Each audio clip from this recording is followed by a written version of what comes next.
Olá, amigos do canal do Jesus Rede Vivo no YouTube. Uma excelente quarta-feira para todos vocês, iniciando mais uma dose de luz com Emmanuel, a nossa sessão diária de reflexão sobre as palavras do benfeitor Emmanuel, através das mãos do inesquecível Chico Xavier, da mediunidade santificada do Chico. Estamos estudando aí, gente, o prefácio do livro Obreiros da Vida Eterna, chamado Rasgando Véus, não é?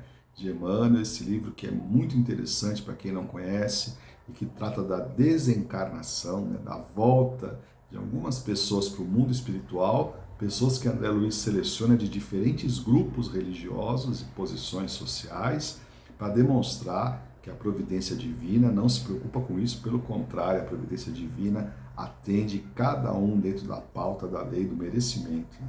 Então, Emmanuel estava lá já fazendo alguns questionamentos filosóficos interessantes, que ele continua nesses próximos parágrafos, para que a gente possa refletir mesmo sobre a existência, gente, deste céu, purgatório e inferno, de acordo com a teologia católica, como destinos fixos. Existe apenas uma transição de purgatório para céu, né, dentro da teologia católica, mas aqueles que vão para o inferno aí não tem jeito, né? A existência física tem a duração que for, ela vai condenar a pessoa e ela vai permanecer lá, né?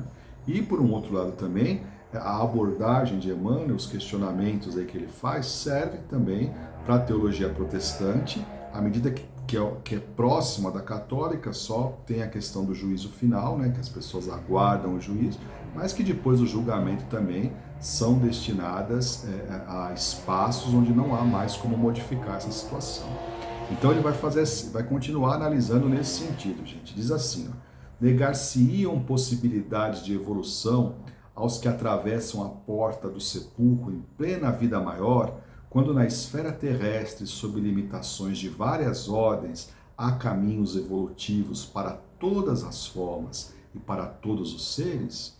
Como nós, gente, podemos acomodar a ideia de Deus com relação ao ser humano, a obra-prima da criação, após a morte, ser-lhe fechadas as portas da evolução, quando a natureza da Terra, na nossa condição ainda precária, ainda não evoluída, todos os grupos de seres têm acesso ao progresso, podem trabalhar através do processo de evolução por uma vida melhor e maior, não é? Por que depois da morte isso seria proibido? Ou seja, você está nessa situação e aqui você ficará.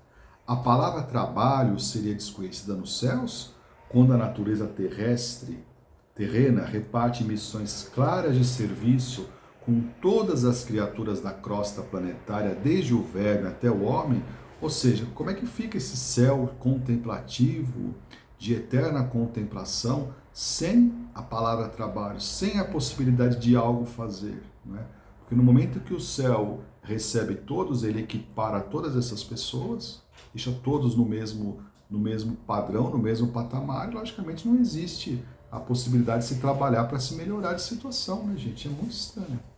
Como justificar um inferno onde as almas gemessem distantes de qualquer esperança, quando entre os homens imperfeitos, ao influxo renovador do Evangelho de Jesus, as penitenciárias são grandes escolas de regeneração e cura psíquica? É lógico que Emmanuel, a gente fala de uma situação ideal, que seria o local onde ficam confinados aqueles que erraram, né, dentro dos crimes da terra penitenciária, fossem locais de regeneração e de cura, não é?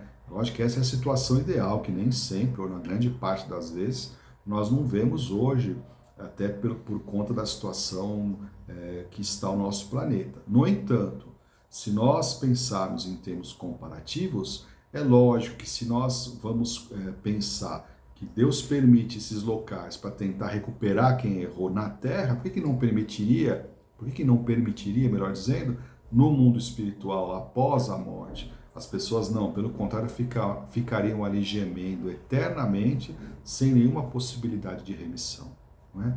E por que meios admitir o céu, onde o egoísmo recebe consagração absoluta no gozo infinito dos contemplados pela graça, sem nenhuma compaixão pelos deserdados do favor, que caíram ingênuos nas armadilhas do sofrimento?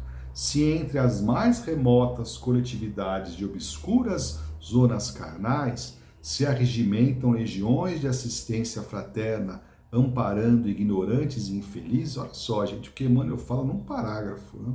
Como é que nós vamos conceber um céu, gente? Porque o céu que se teoriza na teologia é um céu que vai consagrar o egoísmo de forma absoluta, porque é assim, se eu estou bem, se eu conseguir, e estou aqui porque Deus me permitiu estar aqui, os demais, o problema é deles.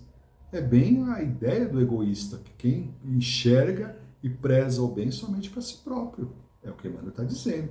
E aí nós vamos ficar lá, os contemplados pela graça, porque para atingirmos o céu, levando em conta que todos nós temos as nossas falhas morais, para atingirmos este céu, certamente seríamos aí contemplados pela graça divina, porque por nossos próprios méritos não dá. Então não existiria ali compaixão porque não teve a mesma graça em sua vida, os deserdados do favor, né, do favor da graça, que caíram nas armadilhas do sofrimento por um motivo ou por outro, se mesmo na terra, novamente Emmanuel faz o questionamento, existem legiões de pessoas tentando amparar quem sofre, quem erra, ou quem não sabe através da ignorância? Por que no céu de Deus seria diferente? Por que, gente, nós continuamos insistindo, mesmo com as nossas ideias que nos dividem das mais inúmeras formas na Terra, por que continuamos nos abraçando a estas mesmas ideias depois que finda a morte no planeta e nós seguimos para a situação do além-túmulo, dividindo, né? Formando grupos que são grupos que terão toda a possibilidade, enquanto outros grupos serão condenados. Como nós fazemos uma ideia tão mesquinha da divindade, não é? Que privilegiaria alguns grupos em detrimento de outros, que não ofereceria a todos os seres a possibilidade de evolução, mesmo aqueles que caíram nas mais altas tragédias da conduta humana. É porque aí deixa de ser Deus. Não vai ser Deus, gente. Nós vamos ter que fazer uma reflexão contrária, porque vai chegar um ponto que nós vamos falar, então Deus tem preferências. Ele tem preferências. E se ele tem preferências, ele não pode ser Deus, já que nos criou a todos. O negócio aqui é bastante profundo, né, gente? Mas nós vamos estudando, tentando acomodar nossa mente a essa nova dimensão de pensamentos que o Espiritismo nos traz, questionando. Olha, existe essa ideia? Por que existe? Mas como é que fica tal? E como é que fica? Entende o que Emmanuel está fazendo? Nós podemos muito bem respeitar as ideias que nos são propostas, mas espera aí. Deixa eu questionar um pouco. Né? Que respostas será que nós teríamos para esses questionamentos? Né? Então fica aí a nossa reflexão de hoje. Um grande abraço para vocês. Nós vamos continuar estudando aí o prefácio de Obreiros de Vida Eterna. Amanhã, quinta-feira, a gente posta aí um novo vídeo para vocês, tá bom? Um grande abraço. Hoje à noite, às 20h30, a nossa exposição espírita da semana, tá bom, gente? Toda quarta-feira ainda está em regime de replay, não é uma live, nós fizemos a live na semana passada com o José Carlos, mas hoje nós temos aí a repetição de uma palestra do nosso canal, estamos aí aproveitando para o pessoal poder recompor as ideias, aí se preparar para o ano que vai começando. Um grande abraço para vocês e até amanhã.